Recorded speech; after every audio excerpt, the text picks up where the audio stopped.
they're skimming. So you're practicing that sort of skill, a reading skill of skimming. And they're looking through the book until they can find that word. And so you can imagine they're turning the pages really abruptly.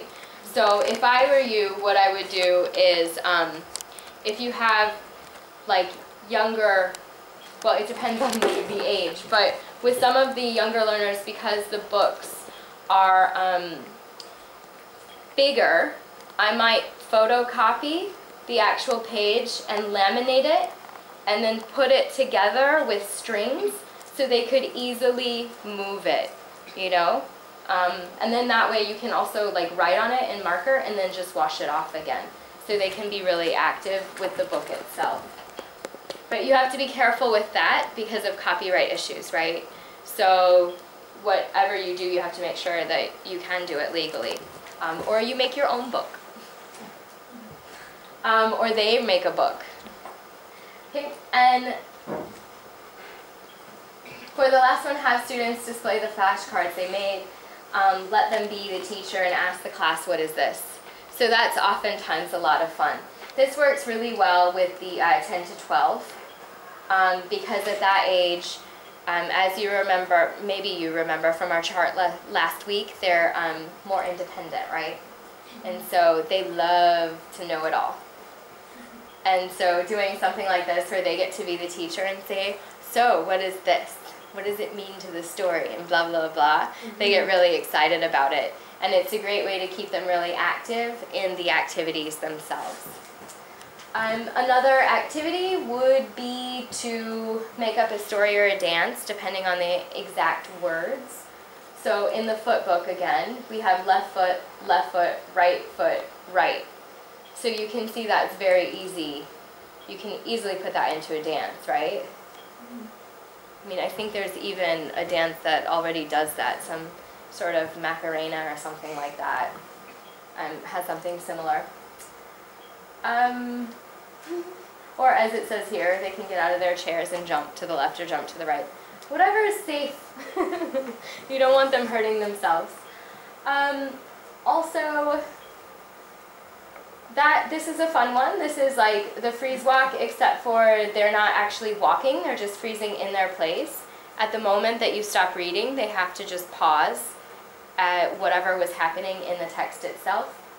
And then a verbal fill-in-the-blank exercise. So you're just asking them what comes next. Again, this is a reading strategy, right? So when we teach reading, we oftentimes encourage students to question what will be next, what comes next. And so you're indirectly, through a lot of these games, teaching reading strategies. We've already talked about skimming. Check comprehension of key concepts by asking students to draw pictures. And I like that example. So like they draw the picture of they like borscht and then they don't like borscht. So how would the pictures be different if they liked borscht and if they didn't like borscht? So you can check that they understand what it means. Right? Okay. At this level, unlike other levels, recitation really works well, I think, especially if you put it in a competition form. And it's a sense of accomplishment for them. So if they can recite something in English for 30 seconds to a minute, sometimes 2 minutes, they feel really proud of themselves.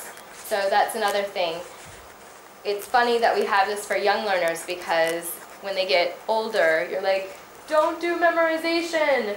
Just communicate, talk, focus on meaning. But here it's like, yes, do memorization.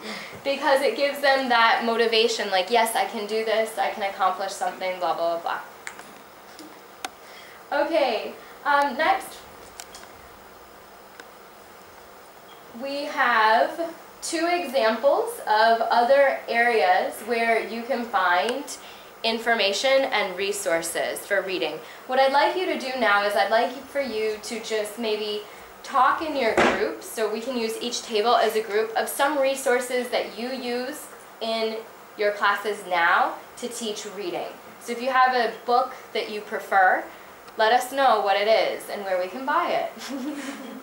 So this is the opportunity to just share what we do currently that works well for us.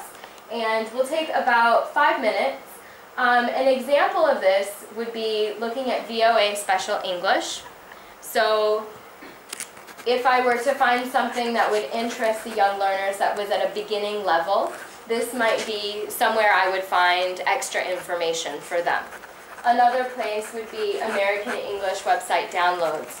I will show these two websites to you later, but this is the website that is sponsored by the US State Department and has the video game Trace Effects on it.